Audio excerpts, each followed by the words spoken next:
Good afternoon to everybody who's starting to join us. You're probably wondering why you were looking at an empty podium. Just had to answer the door, but we're good to go.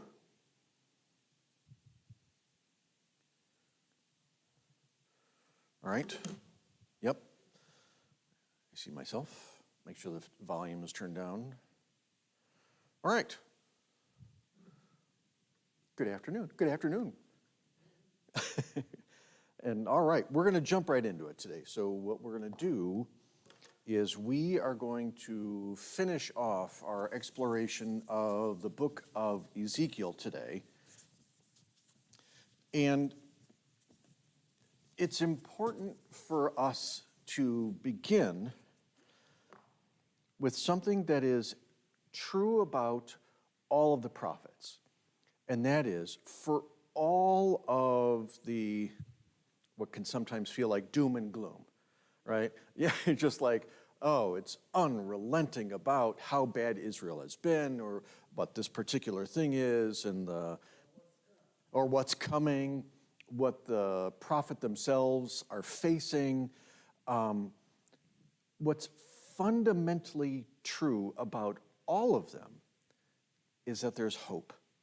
That hope is the last part of the story. And so as we look at the book of Ezekiel,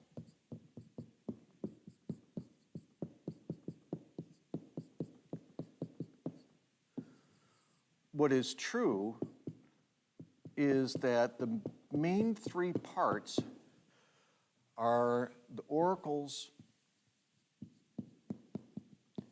against Jerusalem,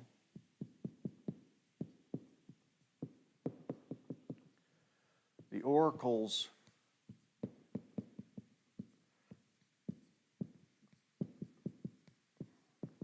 the nations, or against the nations, and that takes up 2/3 of the book. But we end with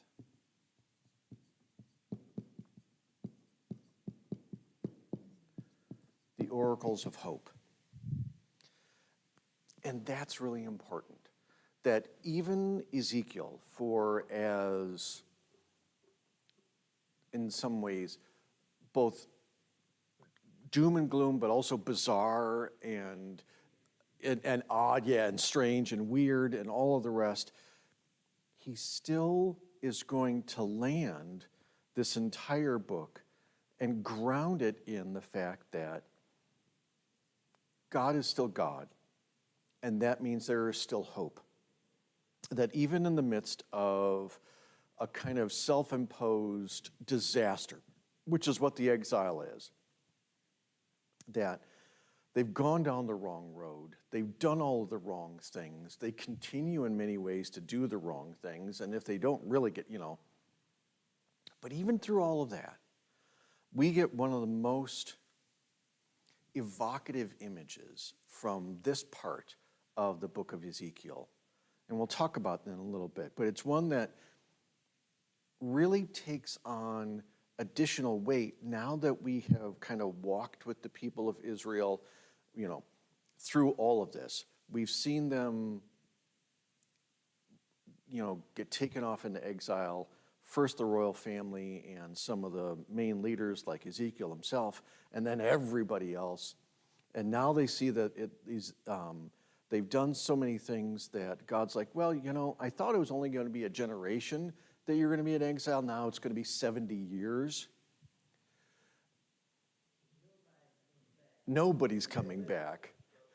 And that's where all of a sudden then the image of the Valley of Dry Bones really becomes something you're like, oh, wait a minute. That's more than just a great story. That's more than just a great image. That's more than just this, oh, yeah, it's a great song, right? Yeah, it's like, oh, that's awesome. Yeah, that's right, that's right. But it's this notion that, it's so much bigger than that. And that's what we can sometimes miss when we only read it just by itself. And so it's always a powerful story, but it becomes that much more powerful because of we've gone through the whole thing now and we have a better sense of it.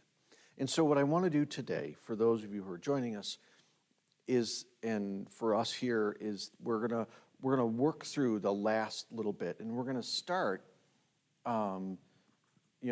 These are really from the 33rd chapter on.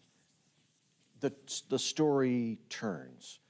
And so what's important is that in chapter 33, once again, we are reminded of Ezekiel as sentinel.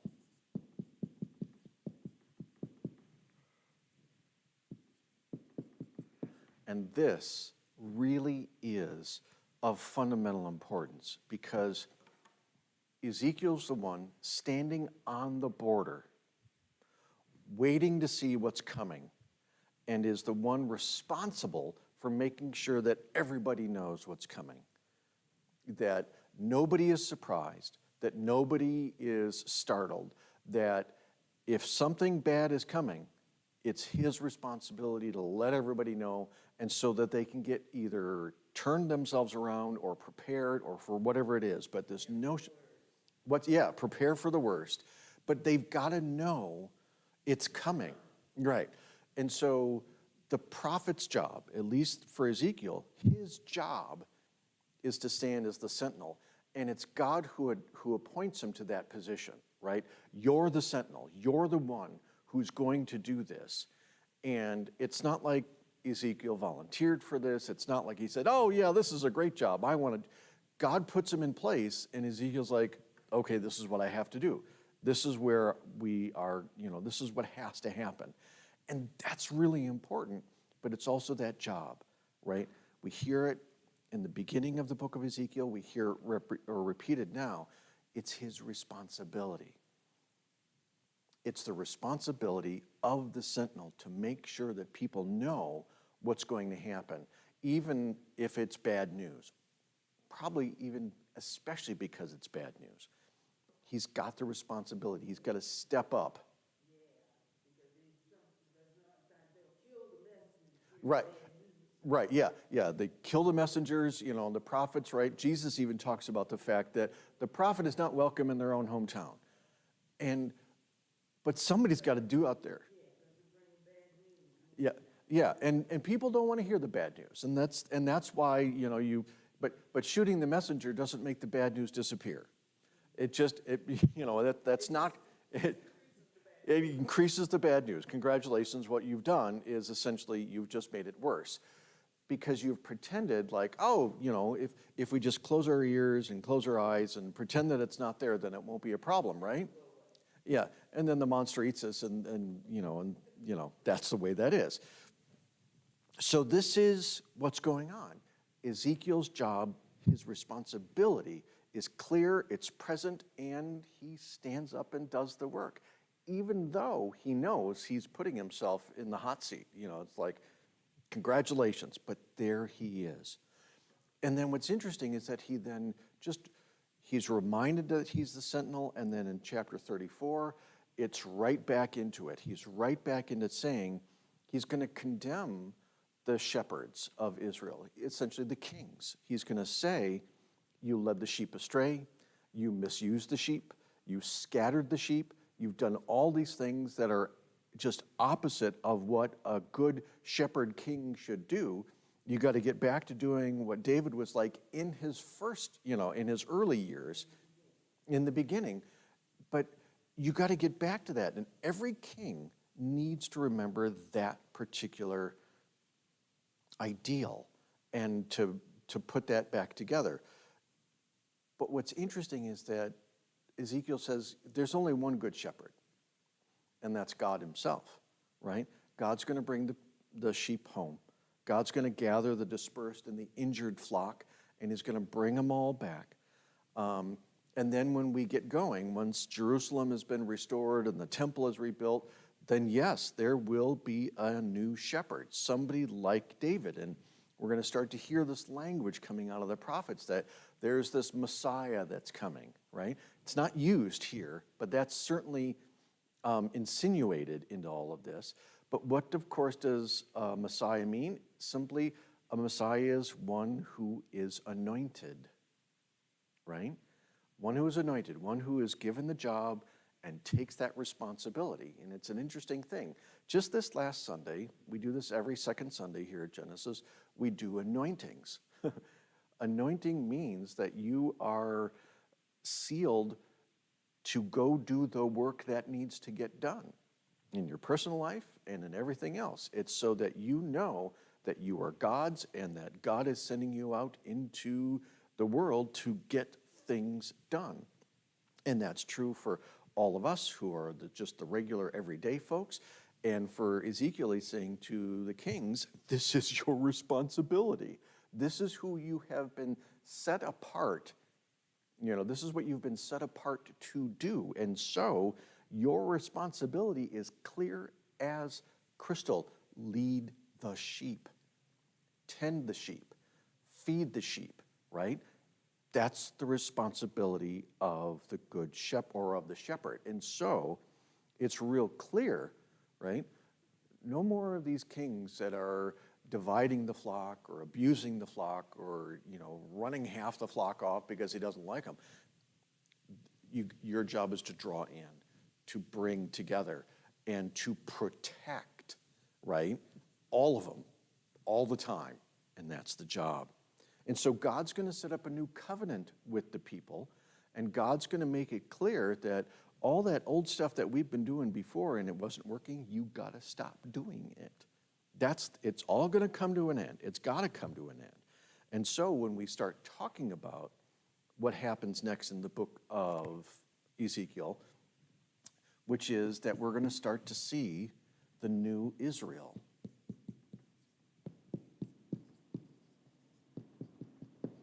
Right?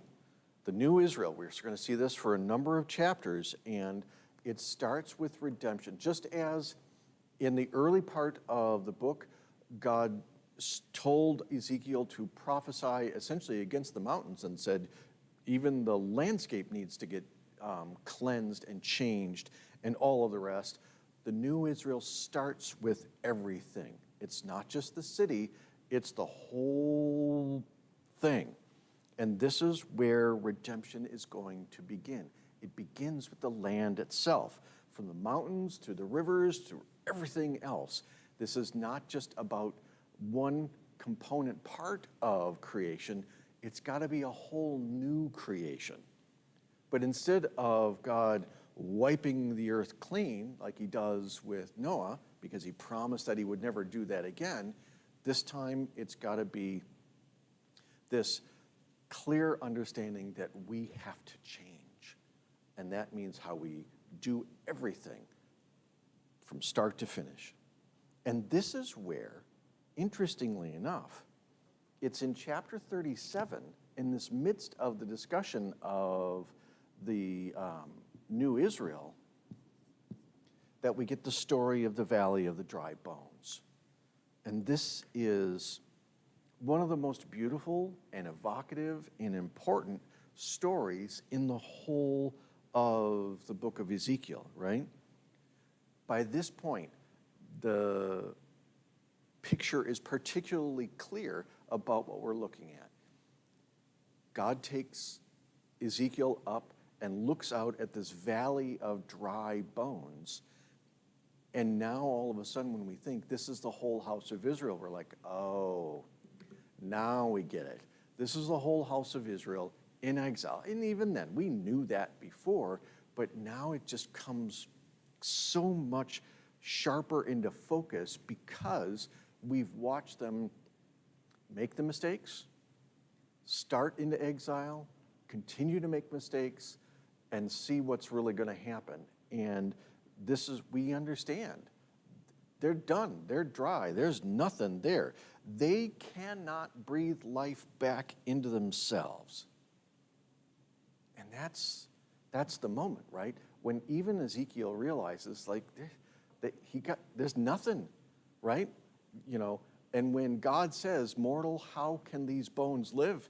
Ezekiel's like, I have no idea. Lord, you alone know. You're the only one.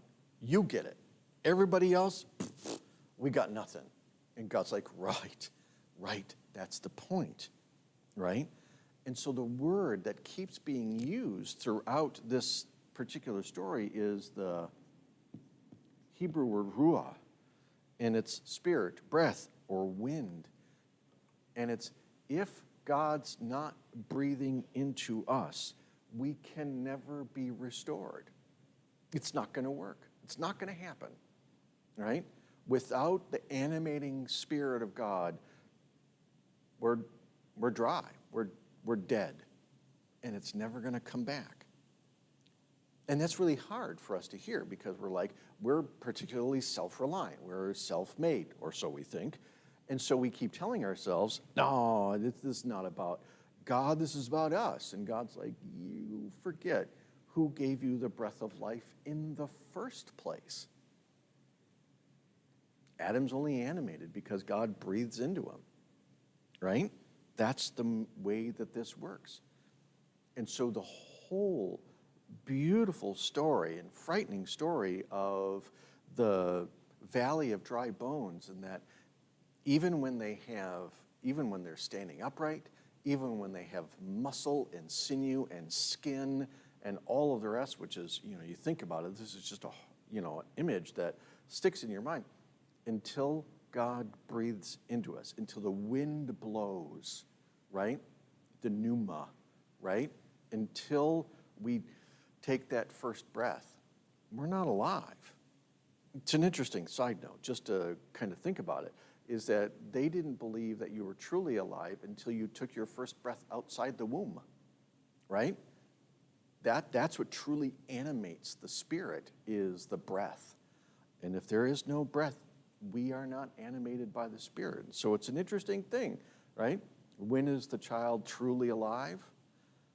That first cry, really. I mean, that first breath. And boy, doesn't that create some very interesting complications for the way people think about life and pro-life and all the rest. Nonetheless. But it's important. If we are not grounded in God, we're not truly alive. And by being grounded in God, that means doing what God has called us to do, doing those things that are the very things that animate us. What makes us different is our ability to show mercy, to have compassion, to do justice, to love kindness, to do all those things. That's what makes us imago Dei, created in the image of God. It's not our, 2 legs and 2 arms and a head, right? That's not God's image. God's image, God's animating spirit is what we do, how we live, what we're supposed to do, and that we're supposed to be better, right? Or more evolved than anything else, right? That's what makes us different, is our compassion, right? That's what's supposed to make us different. And that's why it's so difficult to listen to people who clearly aren't truly animated by God's Spirit. They're dead. They're dry bones. They just keep walking around because all they think about and all they act is what put us into the ground and what put them into the ground in the first place, what put them into exile in the first place.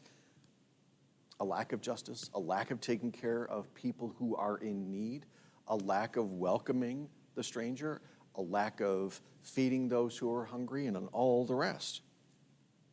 That's the difference between dead and alive, right?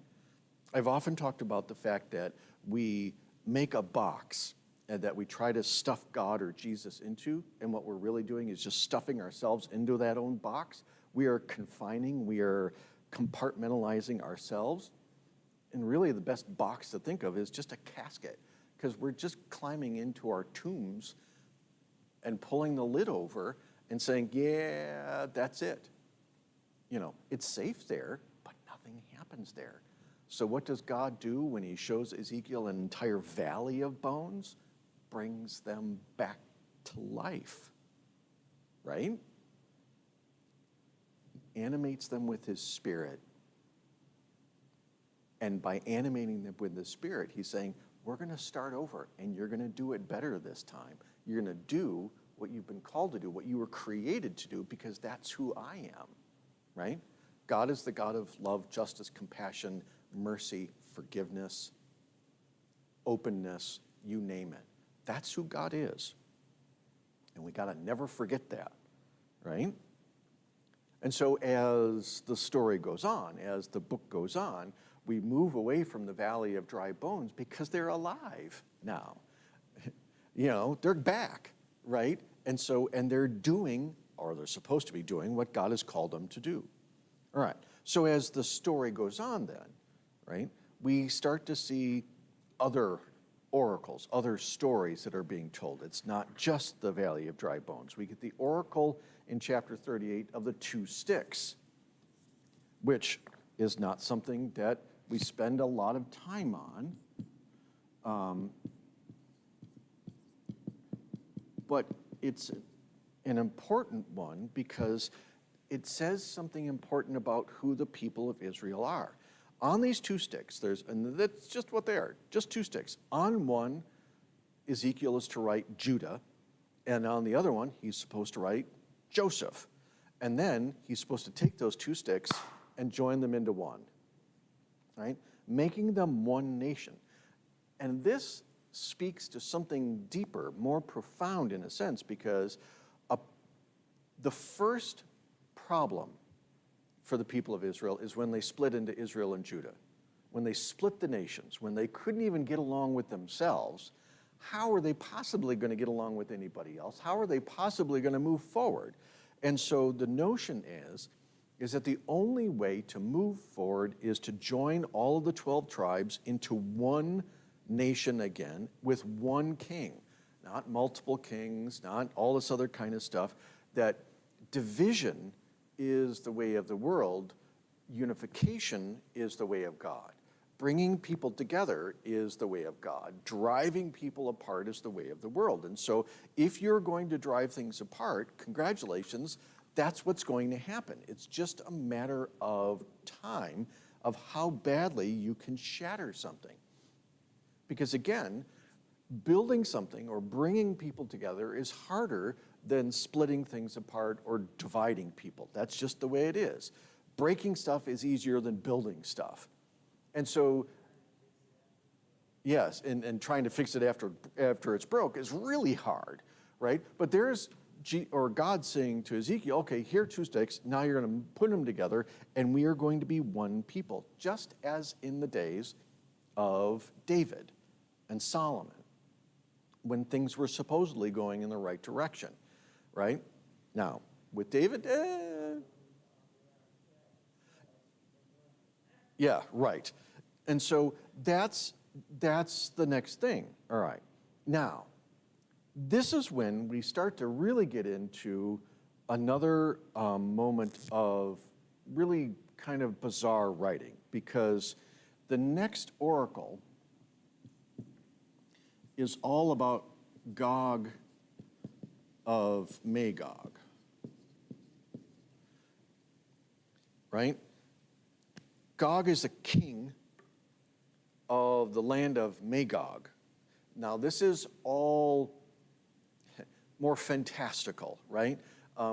Gog and Magog are really, it's standing in for Nebuchadnezzar, standing in as the king of Babylon, right? And so this is really, and so what they're saying is there's going to be this massive battle, and the forces of Gog are going to be utterly defeated and dragged off. And it's so clear that Ezekiel can read the signs of contemporary events as well as anybody, and he realizes that Babylon, while they're even in exile, has grown weak, that there's a newer, bigger kid on the block, and that's Persia.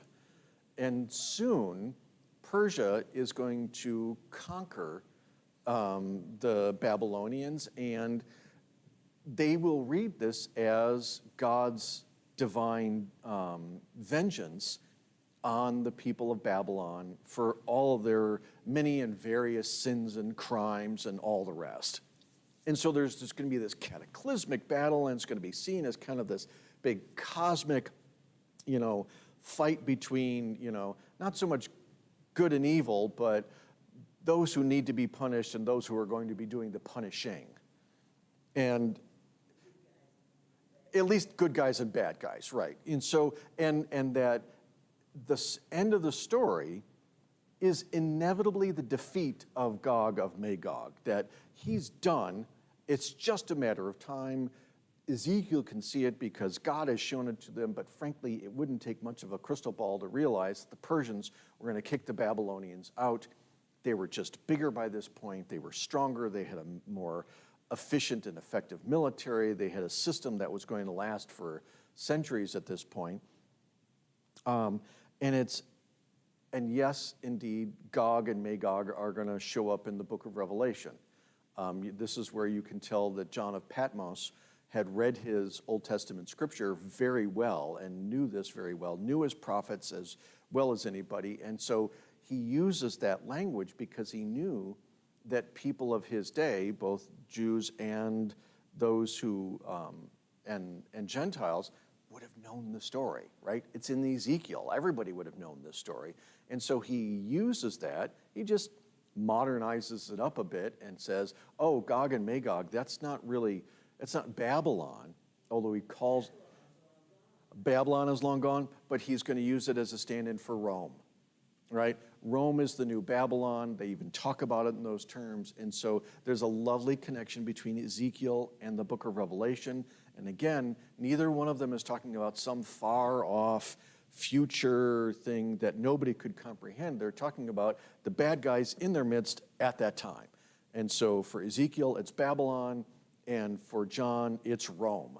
And they're going to get punished, right? That they're going to suffer at the hands of God, which is fascinating, but it's also a sign of how do you get to the good news? And the good news is, the first part of it always is that the bad guys are going to lose, that the bad guys will be defeated. And there's the first, it's the next stage of this sense of hope, because if the Valley of Dry Bones is saying that Israel is going to be back, that we'll be alive once again, well, that's great, but we still have these bad guys to deal with. And God's like, yeah, those will be taken care of. That's going to be taken care of. Interestingly enough, in the book, and this is where things get really grim, Ezekiel is called to speak to even the birds of the air and the beasts of the land, and says, guess what? You guys are in for a feast. There are going to be so many, and this is really bad, there are going to be so many dead soldiers and horses and other creatures that are going to be they're going to be flung into this battle, that you're going to be filled with the flesh of men and horses. You're going to get drunk on the blood of all of these creatures out there. And so he's prophesying to the birds and the animals, saying, you guys are going to eat in ways that you couldn't even think was possible. And it's all because there are going to be so many dead Babylonians that, yeah, it's just like, that's the kind of reading you don't get on a Sunday morning. And, probably a good thing, because some of the people probably would abuse that text just a little bit. But it's a sign. People of Israel being raised back up, right? They've done their time in exile. God's going to bring them back to life. God's going to defeat the enemies. And it's not even a contest, right? And I always love all of these, especially the fundamentalist Christians who talk about this big cataclysmic battle at the end of all time, and Armageddon and all that kind of stuff. And all you want to say is, like, you do know in the book of Revelation, the actual battle is an afterthought. It's like, and God wins, right? There's no suspense. There's no mystery. There's no mystery here in Ezekiel. There's no mystery in the book of Revelation. The understanding and it's clear as crystal is that God wins in a walk, right? God has as much trouble with the forces of evil as the Philadelphia Eagles had with the Chiefs on Sunday. I mean, it's just, by halftime, it was over. Nobody was paying attention. and that was that, right? Yeah, you just watch the halftime show and see, what's going to happen. But in both of these books, right, these big cataclysmic battle, yeah, it's an afterthought. It's done. I mean, Ezekiel is telling the birds and the animals that are going to feast on all of the dead, he tells them about this before the battle happens. It's not like,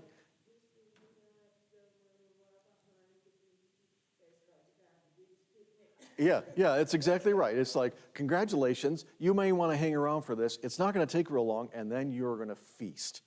And you're thinking, whew, man. But again, what is that showing? Is that no matter what, God knows what's going to happen, and this is all the way this is going to work.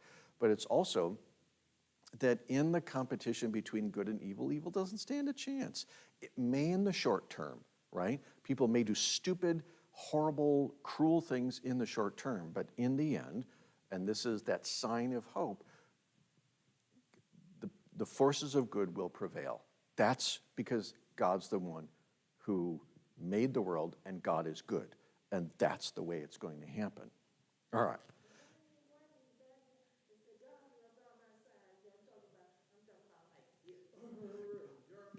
Yeah.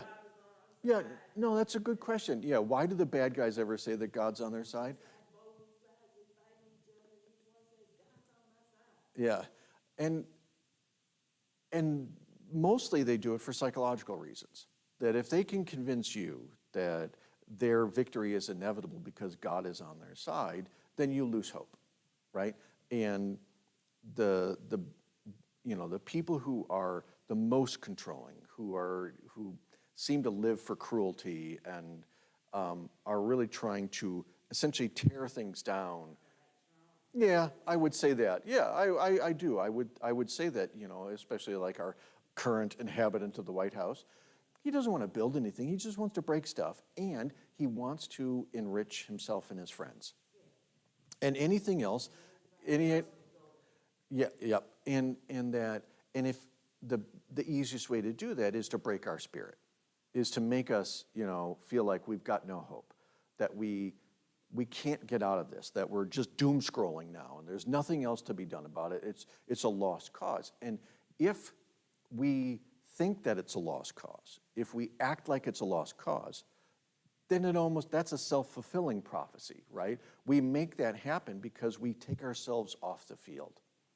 And the best way to fight against that is just to say, no, I'm not done. We're not done. We're not going to allow this to happen, and it may take us a while, right? But that's the point. But there is a difference between, people who say that God's on their side and understanding that we're doing the things that God stands for. And, well, as Christians, right, we're supposed to see, well, this is what Jesus did. And this is what Jesus called us to do. Are you doing those things? Then if you are, you're on the right side. If you're not, yeah, it's pretty clear. The current president, he doesn't show compassion. He doesn't speak the language of love or grace or mercy or lifting people up or common decency even, right? I mean, he just doesn't. Right? There's no way that you can argue yourself into the position that says that Donald Trump cares about other people other than himself. You just can't. And if that's true, he's not, that's not what Jesus taught. That's not what God is speaking through the prophets. That's not what's happening. And so we have to recognize that things are patently obvious. If you lead with cruelty and hatred and bigotry and exclusion, it's not God. It's just not. Sorry, it's just not the way it is. Or it's just the way it is. All right, so as we continue to go through this, then, okay, so you've had the cosmic battle. It's over. The animals are thrilled. They're having their picnic. And then you start to get the next part, which is the vision of restoration.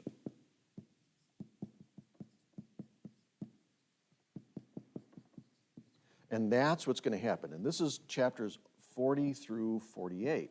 So the whole last segment of the book is essentially saying, what happens next? What is it going to look like when everything is restored? And it's very interesting because chapter 40 actually begins with another very specific date.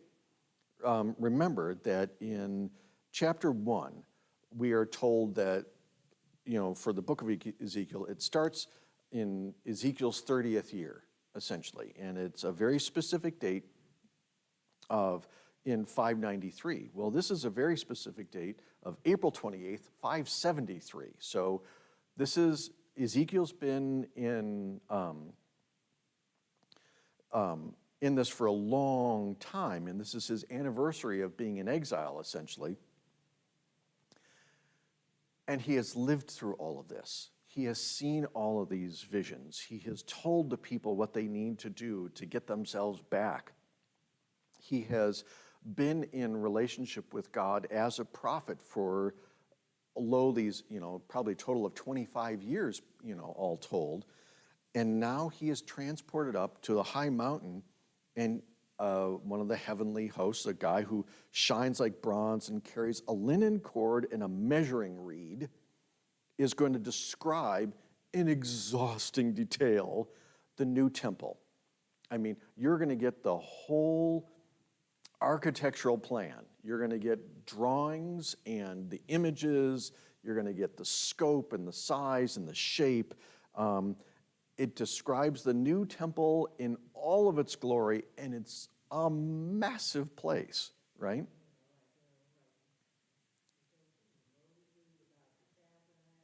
Yeah, right, exactly, where it goes into those really specific details of how big and where is what and all this kind of good stuff. And if you like architectural detail, these chapters are for you because, man, they go into it in great depth. But more than anything, it's describing, in many ways, perfection.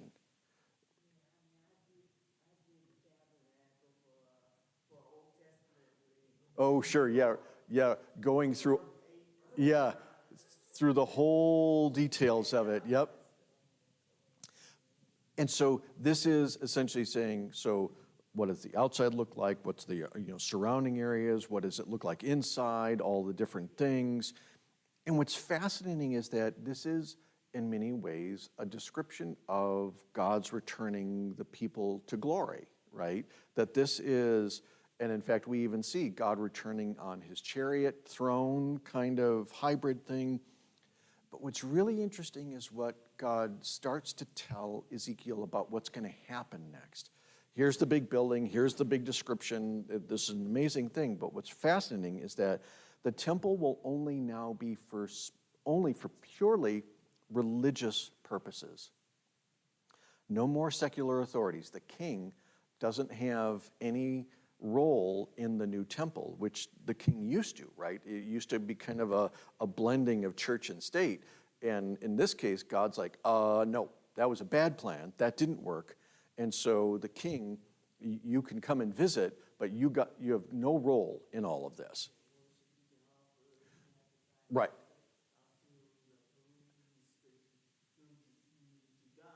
Right. Yeah, exactly. Yeah. You can't tell them what to do, but you can offer sacrifices. You can come and worship. You should come and worship, but you gotta follow the way that the priests tell you how this is all going to work. And then we start to see the unwinding of all those things that got Israel into trouble in the first place. All the abominations, all the wandering or sprinting away from God. It's all got to come to an end. It's all got to be wrapped up. No longer we're going to tolerate these certain things. And things are going to be a little bit more strict. Actually, they're going to be a lot more strict, for a while. And it's to get people kind of snapped back into what we're supposed to do. So no more uncircumcised get to serve in the temple. You have to be holy and completely faithful to Yahweh. There's going to be a real rigorous adherence to the letter of the law, not just the spirit of the law, but the letter of the law by the priests and all the rest. And this is where we start to see the development of the priestly class after the exiles have returned, because they're really hyper aware of the fact that anything that remotely resembles one of the other gods has got to be left out, right? This is going to be very specific, very focused, and very rigorous. They're going to set the standard high, and they're going to try to live to that standard. It makes them a little zealous, right, on their return. But God's like, that's fine.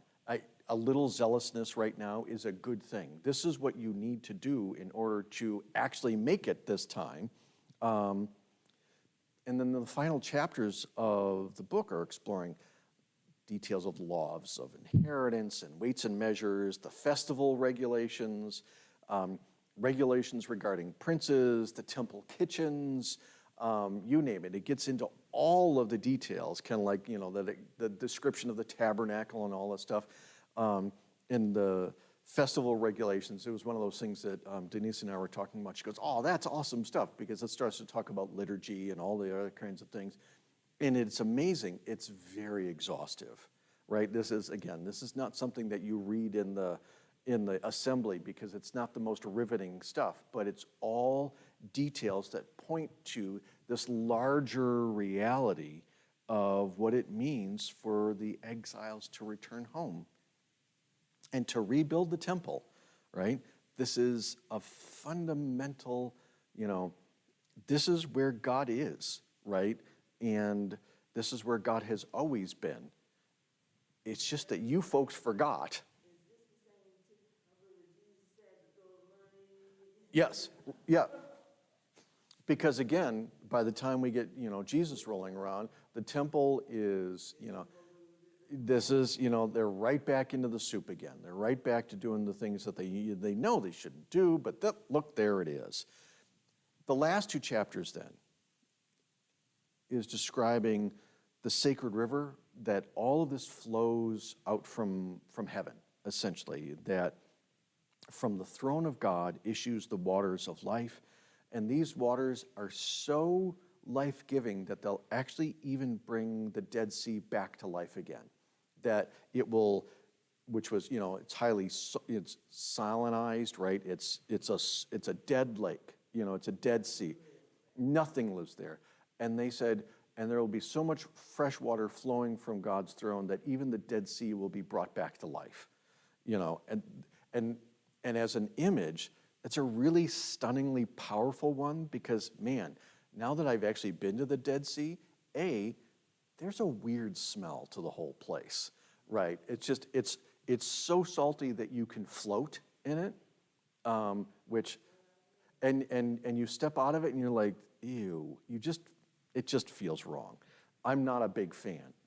I know a lot of people go there for the spa-like qualities and blah, blah, blah, and the salt and all that kind of stuff. And all I could think of is I walked out of there and I felt like it was a little slimy. I'm not a fan. Just, some people really thought, oh, this is the best thing in the world. I wasn't one of them. I would love to see that land restored. And they talk about that, restoring the land, making, yeah, fresh trees, fruit trees would flourish, creating a new paradise is essentially what this is talking about, that this would be a return to the Garden of Eden, And so we see that language once again, that when Ezekiel is talking about restoration, the final restoration, he's talking about the whole thing, right? He's talking about paradise restored. And then in the last chapter, he talks about it in the sense of the New Jerusalem, right? There's 3 gates on each side, each of the 4 sides, named for the 12 tribes of Israel, and everybody is welcomed, and that even Jerusalem will get a new name. And that name is the Lord is there, which I love the notion that even the name is going to be different. And if you notice, again, you're thinking, wait a minute, this sounds a whole heck of a lot like the book of Revelation. Yeah, right? And so much of what John of Patmos wrote was just, in many ways, a retelling of the book of Ezekiel. So those things are really connected. He had to have known the book of Ezekiel exceptionally well, right? And he also would have recognized that people would have known the book of Ezekiel really well, and so they would have made those connections without him having to work real hard. And some of those things then that we don't understand about the book of Revelation is because we've not read the book of Ezekiel. And if we do those things and we connect those things, we're like, oh.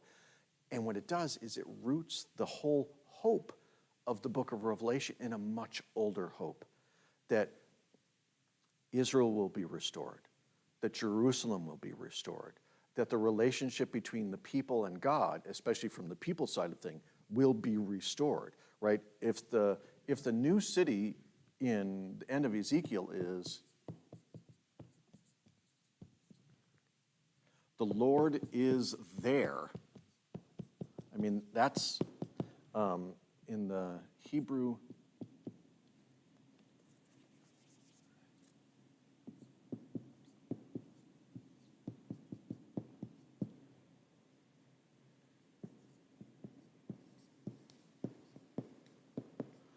Yahweh Shema, the Lord is there, right?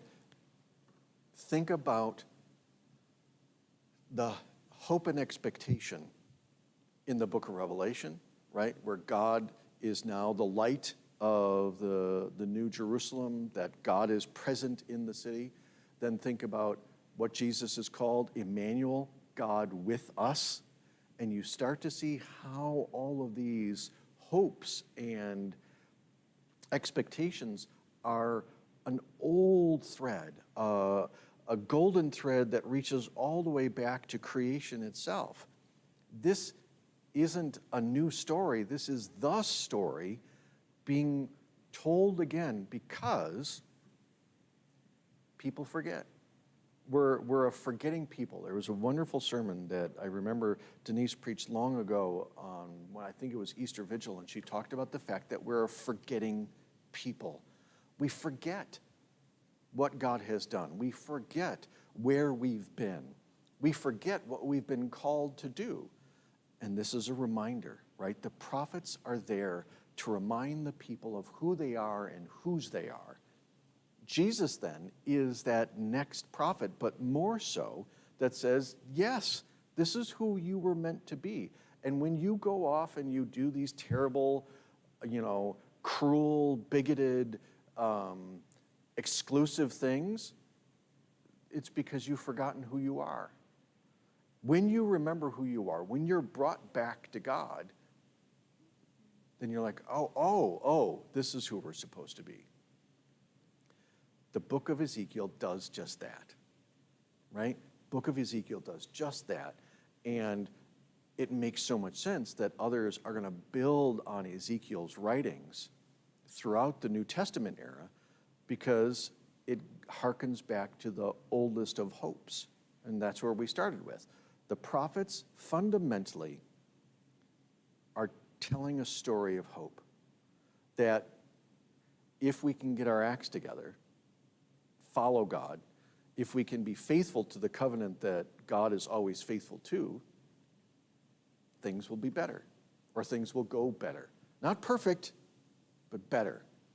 And so reading through Ezekiel is really helpful and important to us, especially in moments when things look grim. Like right now, right? For a lot of people around the world, not just in the United States. This is going to have ripple effects around the world.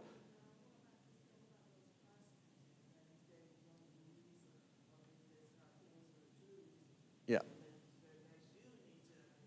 Yeah. And a lot of that is just, he says things just to get out of the day, right? Because he's not thinking about us, right? It's not about the people. And what Ezekiel is reminding us, that bad leaders come and go. But the people, if we are faithful, right, we can make things different. We can make things better. And it's our responsibility. He doesn't let the leaders off the hook, though, right? Because he says, well, there no more bad kings, no more bad shepherds. We're going to do this right this time. And it's up to us to demand that gets done. So looking at all of this, That's the story. And it starts and continues through every part. And it just so happens that we're in that place right now. And so we got to listen to our prophets. And we got to listen, and we got to read the scripture, and we got to remember who we are and who we're supposed to be. And that starts by remembering whose we are. And if we do that, then we're better off. All right. I think that's it for the day. Thank you, everybody. Thank you, Rosa. And thank you for everybody who is joining us online today. Don't forget, Bible study will return in a couple of weeks. I will be starting my sabbatical 2 weeks from today. And so we may or may not have Bible study online. It depends on how comfortable the various pastors and residents are. But starting in a couple of weeks, and actually in 3 weeks, I think, is Ash Wednesday. So instead of Bible study, there'll be Ash Wednesday services on that first Wednesday in March. And then from there, as the pastors and residents get their feet wet here at Genesis, then we'll move forward. So don't forget, worship's at 10 o'clock. And especially this Sunday, it's important for people to be here, to be present, because we have a congregational meeting. We're going to be discussing and voting on the budget and all that other kind of exciting stuff. And then next Sunday, there's a baptism on this Sunday, which is going to be exciting, which is always a good day. And then, so that's this week, the 16th. And then the 23rd is our African American Taste Fest, which is always the highlight of the year. So I will see you for worship on Sunday, and then I will be returning to Bible study in July. I will be back for that, but we've got others coming up. So looking forward to that. See you, everybody. We'll see you on Sunday. Thanks.